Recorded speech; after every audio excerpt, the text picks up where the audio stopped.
की रिस्ट म्हणजे मनगट तुमचा फिरवणं म्हणून हा बँड यूज करा. पाम पूर्ण असा क्लोज आणि जेवढा तळवा तुमच्या शॉर्टपुटला पुश करता येईल, टच करता येईल तेवढा करून ठेवा. एकदम सिंपल आणि साध्या पोझिशनमध्ये यायचे. हे स्टँडिंगमध्ये सांगतो, मग तुम्हाला स्टेपिंगमध्ये सांगतो. ठीक आहे. हँड पुश आहे.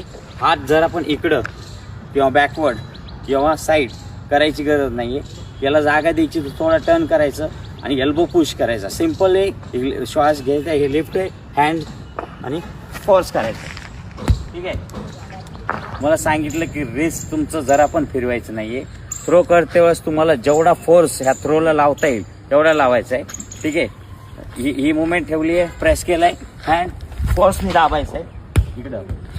परत रिप्स तुमचं आहे ते असं झाल्यानंतर तुमची स्ट्रेंथ तुटते.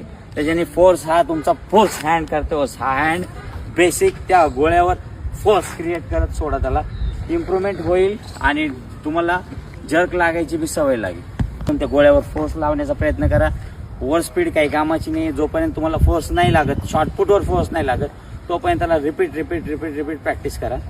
या रिप्सला सपोर्ट घ्या, कारण की हा जर तुम्ही जास्त थ्रो करायला लागता तर तुमचा बॅक किंवा रिप्स पेन करू शकतं.